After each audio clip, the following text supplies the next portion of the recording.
Welcome to the Bariatric Nutrition Coach podcast, where we empower you with weight loss surgery, nutrition knowledge, mindset advice, and inspiration so you succeed in your weight and health journey. I'm your host, Jane Stoltz, and I am a bariatric dietitian who has helped over 1,300 people on their weight loss surgery journeys. I'm also a solo mum, lover of long walks while listening to podcasts, partial to a glass of wine, and the ocean is my happy place. Join me as I dive deep into bariatric nutrition and lifestyle topics and deliver them to you in bite-sized, palatable episodes every Monday. Now let's go. Hello and welcome to episode 18 of the Bariatric Nutrition Coach podcast. In this week's podcast, I'm chatting with Mabel Joseph. She is a sleeve mindset coach and her business is Beyond the Sleeve Academy. And I am a guest on her podcast, but it was a very valuable chat and I wanted to share the podcast with you here. I talk about the top 3 areas of nutrition after weight loss surgery that cause confusion. So I hope you enjoy the podcast. Let's go. Hey everybody, welcome to another week of Beyond the Sleeve podcast. This week I have my friend Jane. She is a bariatric dietitian, and this week we are going to be talking about the 3 things that bariatric patients do when it comes to nutrition that is slowing them down or stopping them from getting to their goal. So Jane, I want you to introduce yourself and let's get to the first point. Fabulous. Thank you so much, Mabel, for having me. And since I have my own podcast, I'm used to being in the driver's seat.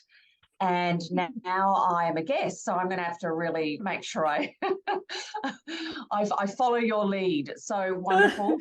My name is Jane Stoltz, and yes, I'm a bariatric dietitian or weight loss surgery dietitian. I'm Aussie, as you can tell.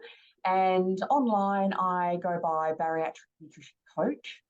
And I work solely online now, and I help people before and after their weight loss surgery. I educate and support them so they know not only what to eat, and I think that's what people feel dietitians do, is just tell you what to eat.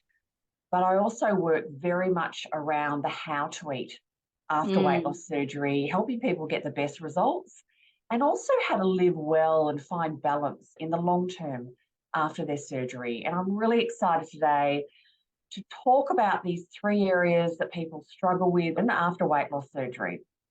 I love it. And you know, our community really struggles with this because we eat in a certain way for so long.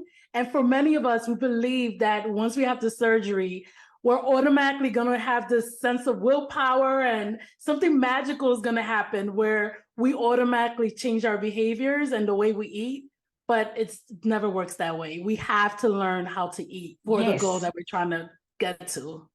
Yes. And also, Mabel, there is so much information out there. And I think that adds to the confusion, as well as there's also what information people get given from their bariatric surgeon or surgery centre, or what they're not given. And if they're not given information and really, have questions, which people do, which is fair enough and we want them to, they go looking for it online. And there's a lot of information and it really does confuse people because it's quite conflicting.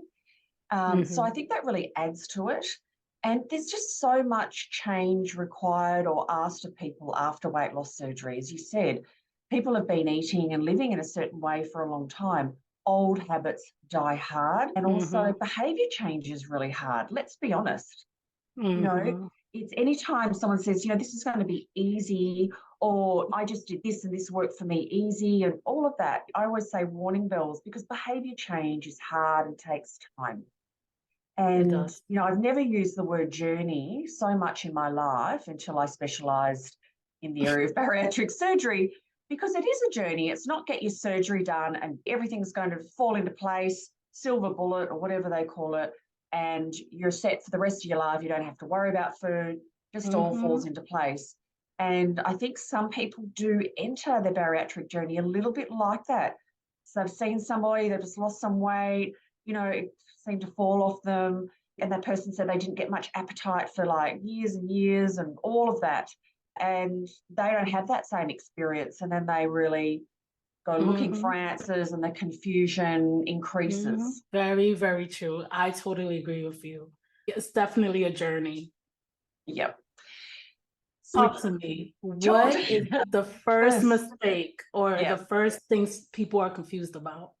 Yeah, so look, if we're talking top three, so there's not obviously only three areas, but if we're talking top three, it'll probably come as no surprise, or it's a really common area. And I've got the kind of topic of protein as a big area of confusion. And there's several parts to this and several, areas that people get really confused about with respect to protein after weight loss surgery. And as a macronutrient, before surgery in the dieting world, it was all about reducing carbs. That's what we are currently in the trend of in the dieting world. It used to be fat, and now, people are avoiding carbs, and all of a sudden protein is the key thing that we're looking at. People don't understand why it's so important after weight loss surgery. So I do a lot of educating and talking about why it's so important. And not only is it important to keep muscle, lean body mass on and health, but also it helps your body feel comfortable to lose your adipose tissue, your fat tissue. Getting adequate protein, a deficit of calories, but not too much of a deficit. And your body goes, I'm being fed regularly, I can lose my fat stores. Also, people aren't clear on how much they need. So the American guidelines, the ASMBS, and those American bariatric surgery guidelines are also what we use in Australia. And they will say 60 to 80 grams of protein, and 60, is roughly attached generally, I think, to women and 80 to men. But they are quite old guidelines, although that 60 to 80 grams is quite old. A lot of people, I'll back up, old with respect to the research and the evidence behind that guideline. That's what I mean. They've been in place for some time. Lots of evidence is coming out that we actually need more per day. And you don't actually need more protein after bariatric surgery. You just can't eat a lot. Your volumes are right down, and to meet your protein goal, we're very focused on protein. It becomes the star on your diet, and people say they feel like they're just eating protein. But when I mean they're not clear, people aren't clear on how much they need to have. Often they're told from surgery, this is how much. That's one. But actually your protein goal and how much you need over time does change. And also people are really confused and struggle with how to reach that goal. So the whole umbrella of protein is there's a lot of confusion, there's a lot of struggle, there's a lot of the pieces don't fall into place easily. And I'll come back to this a bit later with one of the other areas that people really get confused about. But it's one of the key areas that people really struggle around. I agree. For a lot of my clients, they struggle with getting all the protein in. It becomes a struggle for them because we're restricted in the amount that we eat. So it is really weird to come from a place where you eat so much and then you don't eat so much. It just feels weird. So for a lot of my clients, they struggle with finding a routine to be able to consume more protein. And a lot of my clients are like confused about the amount. They're getting mixed information. They're listening to other people and the information that they get. And it's hard for them to make a decision and just follow through with it because there's so much information out there. Yes. Some people are told a certain amount, so let's just say 60 grams, and that's a great first goal after weight loss surgery because you can't eat and drink very much. And that's climbing on a little mountain to get there, so to speak. That takes time. People also expected to get there in week 2 after weight loss surgery can take you longer than that. Other people from their centre are told a figure of, say, from word go, 90 grams. it is going to take time to get there. And when people don't meet that in the early days, they feel that they're not doing well, something's not going right for them, other people can do it, or they try and force food or high protein shakes down past their comfort level. And so that then creates other issues because things are coming up, they don't feel great. So there's a lot around this area that really throws people off course. If you keep on struggling, it's not unexpected that people then throw in the towel and say, I'm just going to eat what I can eat, and they just don't know how to move forward. So I always say, well, look, in the early days, let's make our first goal 60 grams, and that's for everyone. When you're there, then we move forward and do more of a personalized goal. And that will also change over time. And there are different things that will impact people's need for protein. But yeah, getting your protein, it can feel like your whole diet is protein. And people get a bit of a resentment towards protein, like not protein again. But the lovely thing is about protein is it's a high satiety nutrient. So what that means is in the long term, when you have more protein, it fills you up sooner, gets you satisfied sooner with less calories, and it keeps you satisfied for longer. So really mastering protein is a wonderful skill to have. And that's why great support, building you up. And it's a journey over time to really get to that point where you know how to get that protein in, get really comfortable about having great meals and snacks that have great protein content. Because later on down the track, when your appetite comes back more, you have more of an appetite, you want to do more activity, you know how to keep yourself satisfied for good periods of time with lower energy intake. So the area of protein is really key. And I think what really needs to underpin this area is people really understanding why it's so important. Why do we bang on about it all the time?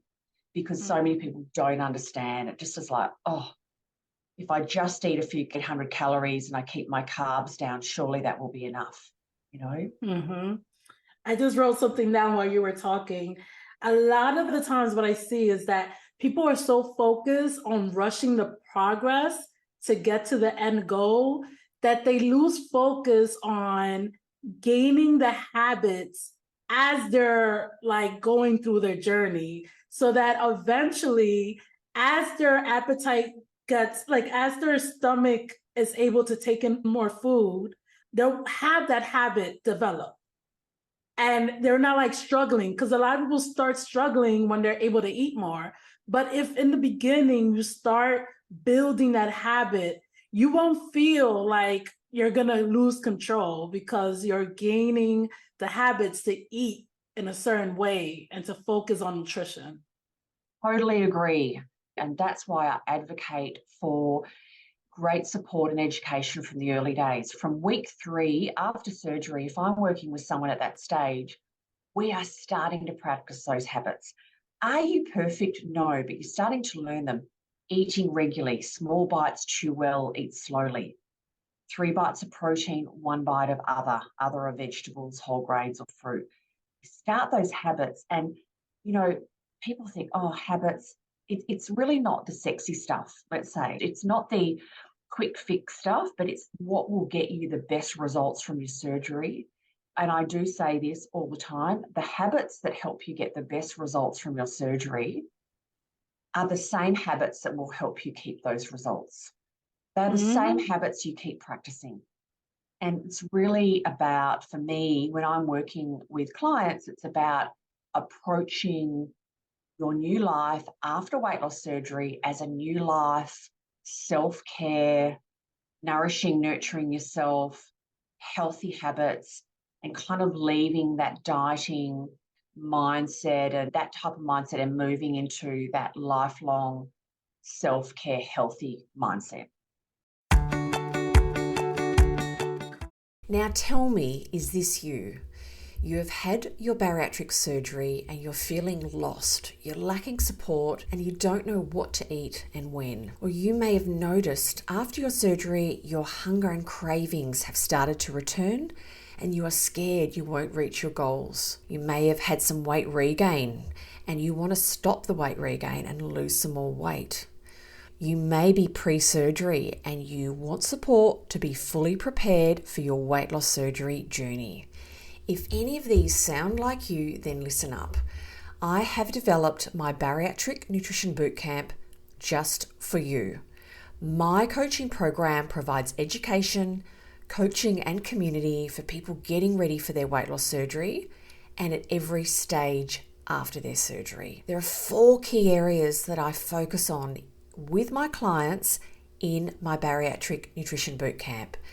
One is the bariatric nutrition basics. You will learn what and how to eat so you feel satisfied, reach your protein and fluid goals, and have less cravings, and know how to manage your hunger in the future. Meal ideas and meal planning. You'll learn to plan meals and snacks that you like, so you have great options on hand when it comes time to eat. Also, we focus on mastering weight regain habits, identifying any habits that are stopping you from reaching your goals, and create manageable strategies to get back on the straight and narrow so you can manage your weight for the rest of your life. And also, I focus with my clients in my bariatric nutrition bootcamp on learning to trust your body and food.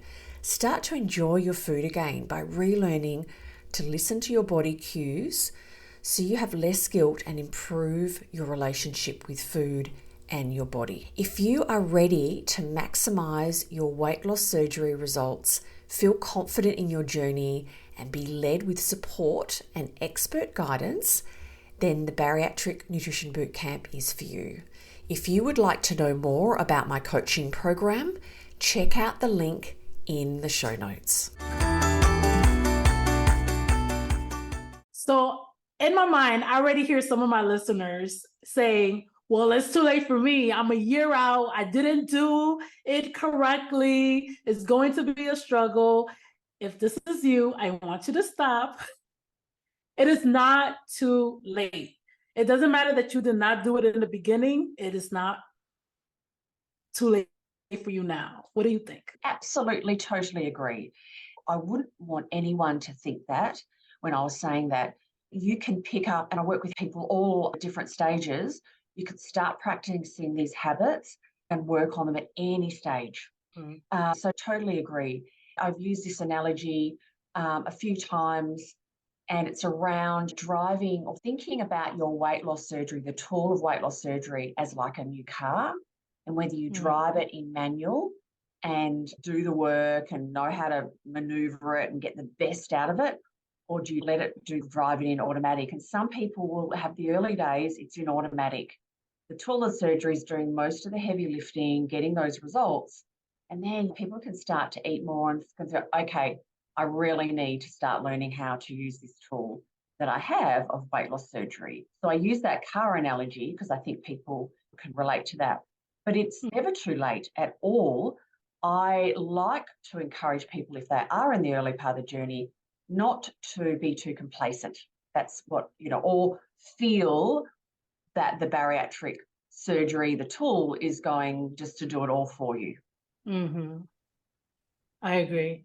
The other thing I wrote down about what you said was that the habits and behaviors are not sexy at all. But I think a lot of the confusion about that is them not understanding why it feels so hard. And it's not because it's them personally, but it's just the way your brain operates when you're doing something different. It's just going to feel like you're walking on mud. It's going to feel like you don't know what you're doing. And it's really about overcoming your brain's natural tendency to stop you from doing something new. Because it's an automatic, just like a car. It automatically, once you know how to drive, you automatically just know how to drive. But when you're beginning, there's the thinking about it. There's you brake by mistake, you accelerate by mistake. Those silly mistakes Run you off make in the road. Right. You're off track. Exactly. And the more you do it, the more it just becomes something you naturally do. Exactly. And it's hard, and as I said right at the beginning, it's, creating new habits is hard. and it's one step at a time. And I think that's also why I talk a lot about compassion with my clients and asking them to approach their journey with self-compassion, and also that perfection is not needed. Because I think also many women go into their weight loss journey feeling they have to do everything exactly right to get to their goals, and that they're aiming for perfection. And it's that whole dieting mindset of good, bad, black, white, all of that, on and off track today, I'll just leave it, had a bad day, today was a good day. So, all of that comes into play, and old habits die hard. Yep. And, creating new habits is really about one step at a time. And it's also about 2 steps forward sometimes and 1 step back. But that's why we want to look at progress over more of the long term, not over short term. I totally agree with you.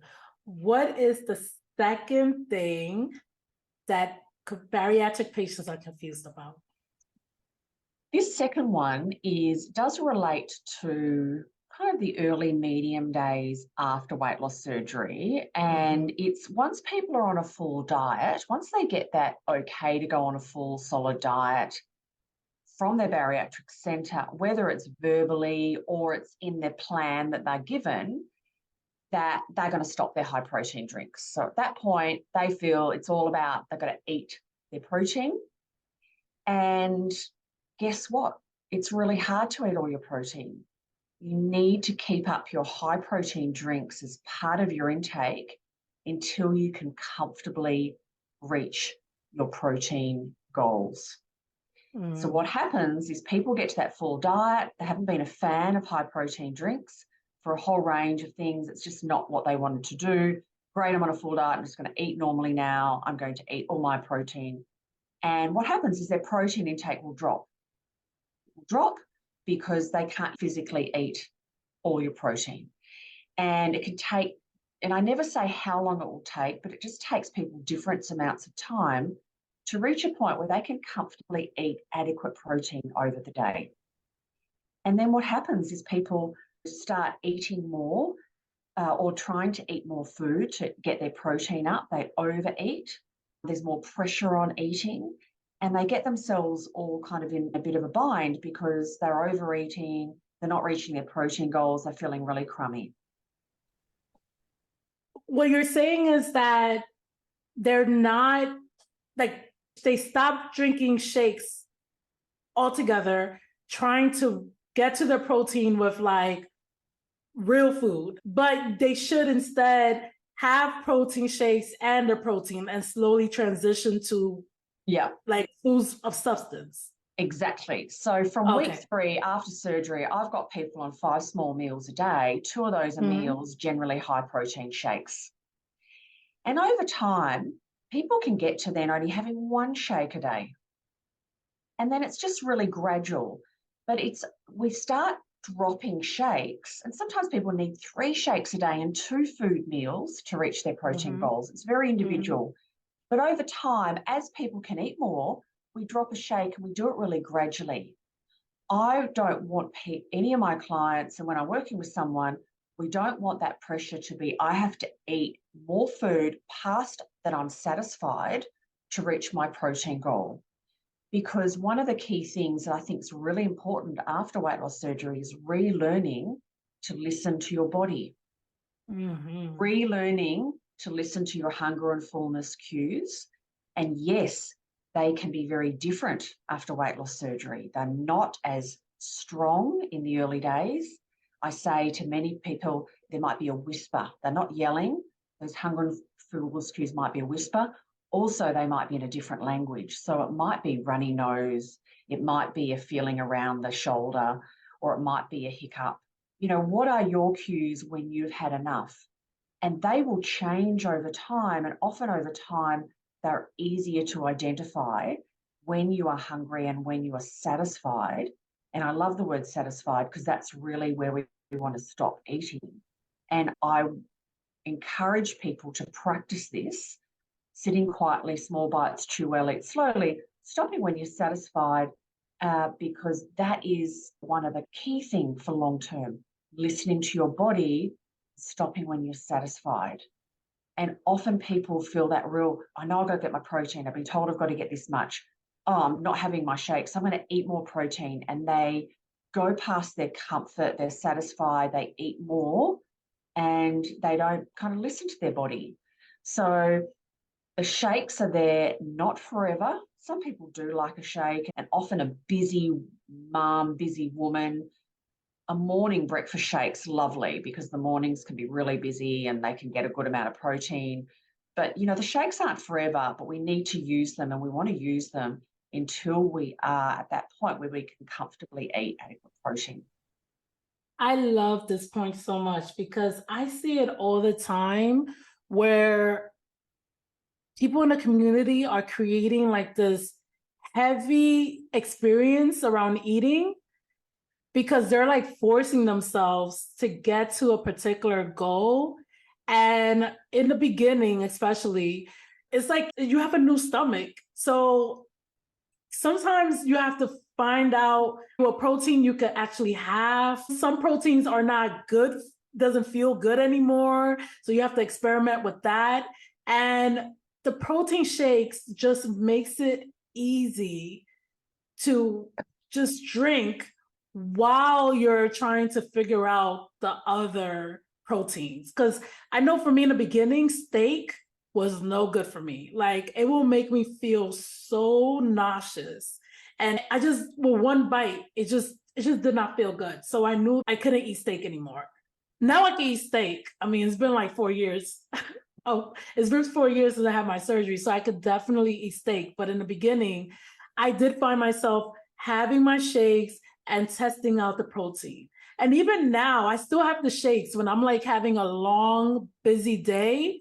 I still have a shake because I know like, okay, this is going to like sustain my hunger. I know I'm saying that word wrong, but it is going to help me with my hunger. And then I still eat my real food with substance. Fantastic. And look, shakes can be really useful. We can get off the shelf, ready to go ones and have them as backup. For some people in their roles, in their jobs, in their careers, they can be in jobs where they go long periods of time, they can't sit down and eat nice and slowly, whereas they can have a nice small shake here and there to help get them through until they can sit down and have a nice meal. So they are really useful, and it's so much easier to drink your protein than eat it. It's very much of a mindset thing. If people are used to also drinking smoothies and things before surgery, it can kind of, I suppose, a bit more easier for them to get their head around drinking some of their protein and energy after surgery. For some people, it's very foreign. And also, if people have done Optifast or one of those liquid before surgery and they've had not the best experience, it can be a little bit challenging on the other side. But there are so many different options available when it comes to drinking high protein shakes off the shelf. You can make things up and you can put some fruit in, you can get some fiber in there and really work out how to make the most of them. But that's definitely a key area, I think.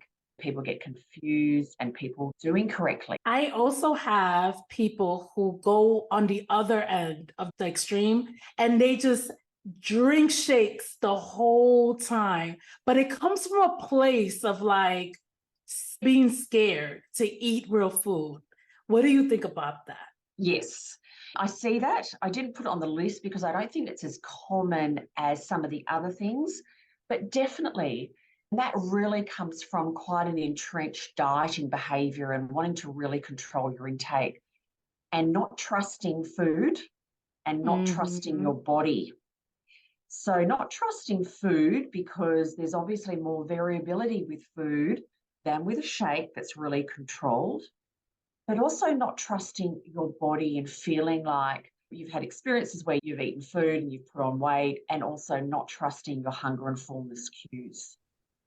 So whenever I'm working with somebody that is over relying on shakes, it's a slow step off process, introducing 1 meal a day over time and 2 meals and working on that trust and getting some balance. So it can definitely go on the flip side. Thank you so much for bringing that up. And while it's not as common as some of the other things, it's still quite common. Mm-hmm. Yeah, many times when I like get into their mindset, their main thought is if I eat the real food, I'm going to gain weight. That's what they're thinking instead of like, let me learn how to eat and balance my meal. Or they think that they're going to lose control if they have something other than shakes. Yes. And as I mentioned just a bit before, there's that real history of dieting and of that real control. And so it's very much working on that emotional side of your journey, not only on the physical side, doing small steps and feeling comfortable and supported at every step and feeling, not like when you change something really drastically, you feel like you're stepping off a cliff and you just don't know if you're going to fall. It is one small step at a time. And it's so worth doing because a varied diet is a healthy diet and it's more enjoyable and it's sustainable. Right. So it's about finding balance after weight loss surgery. And that's why I talk about balance a lot, because in that dieting before surgery, there wasn't balance. And how to maintain all the successes that you have after your weight loss surgery and feel comfortable and that you're enjoying life and you can participate in all the events and you're not restricted or deprived. Mm-hmm. That's the place of goal, power, where we're aiming to get to. Right. And to create that balance, it almost is like you have to take risk. Like you have to put yourself out there and experiment. I tell my clients, like, you're a little scientist now. Like you are just curious. You're trying to figure out things so that you can create the life that you want around food, around your health, around your wellness. We're not going to make this heavy. We're going to be curious about everything and just documenting and evaluating from a place of like, we're just adjusting. This is not serious. You're not going to like ruin your whole journey. We're just experimenting. Fantastic. Love it. Yep. So tell me the third mistake.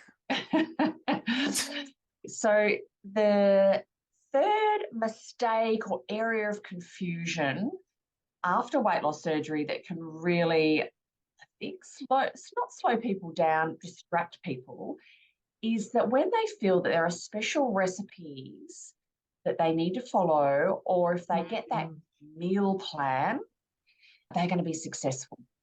So they're searching for food ideas, meal plan, and that's what they need. That's going to solve their challenges. That's going to give them their results. If they just follow that, everything's going to be fabulous.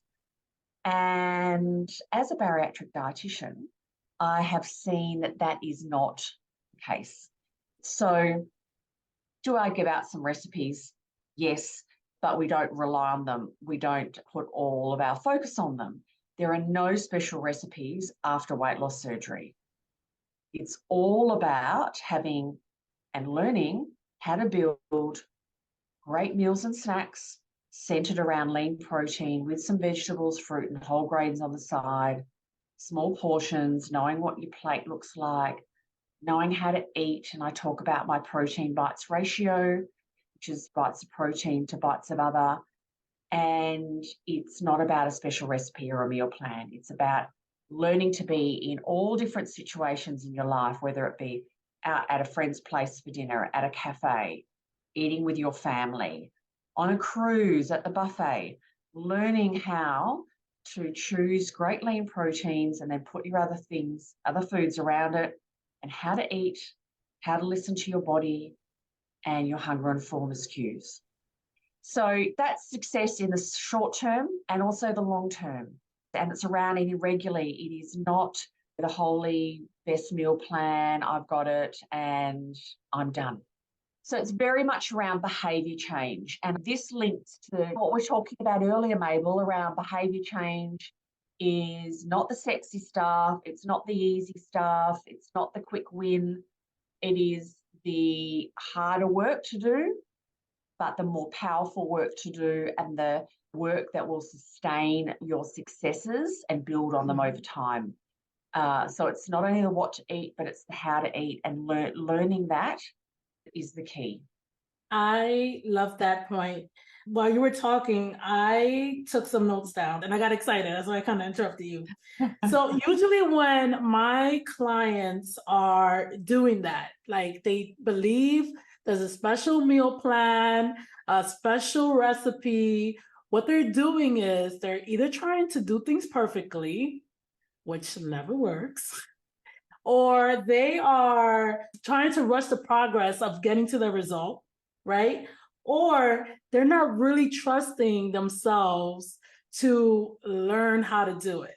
So they feel like if they just follow this one thing, they don't have to follow themselves. Exactly. So that's usually where it's coming from when I work with my clients. Do you find the same thing for your clients? Totally. And I like the way you put it, because I suppose I'm tackling it from that nutritional perspective, but that's what people are looking for. I think it's that jumping and wanting to move faster, getting everything bedded down. And, it's human nature to look for the faster win, the quick win. We get up that way. And unfortunately, it is investing the time and the effort into behaviour change that's really going to help, as well as the education and really learning more about food, not the gimmicky stuff that you can see on the internet, but just the really good basic knowledge about choosing good products, how to build nice, simple meals. You do not need to be an amazing cook after weight loss surgery, and just learning how to meal plan and meal prep and do all those other things that I've been talking about. So that's definitely, I think, the sparkly object that people get distracted about with in the early days, or even at any stage, really. But it's a bit of that sparkly object syndrome. Yes. And it's so beautiful. Like when my clients are coming up to me with these thoughts, I tell them it's better. It's a better experience when you learn the skill set of eating, because your relationship with food changes and food doesn't become like the main topic of your life. When you learn the skill set of eating, you are going about your life and eating food just becomes automatic. It's not always going to be this big thing, right? When you actually learn the skill set. I think a lot of people believe that whether they learn how to eat or not in a way that feels good for them, it's always going to feel heavy. And the opposite is true. Once they learn the skill set, it just becomes automatic. So they'll never have to worry about it again. Like they'll probably think about things sometimes, but it just becomes this natural behavior. Just imagine like never having to think about this again because it just becomes automatic. Fantastic. Yeah. And I love the word automatic, because that's essentially, when we have those ingrained and old habits that we do automatically. You brush your teeth, you do things automatically, there's less effort required. And that is what we're looking to build with these food choices and how you eat after weight loss surgery. So it's the hard work that will pay off in the long term. So we're looking for not only are we looking to reach your weight loss surgery goals and all the things you've got there, you've got that when most people will have some goals when they've had their surgery, but we're looking much further down the track. And I do talk to my clients about that. I'm looking much further down the track than even the time that we're working together, because I am wanting to set them up for long-term success, long-term knowing how to manage their food choices and manage themselves. If they go off track a little bit, they know how to bring themselves back, but they know how to practice these habits. And the habits we do all the time, they require less effort. And I love that word, using the word in this conversation, automatic. So that's fantastic.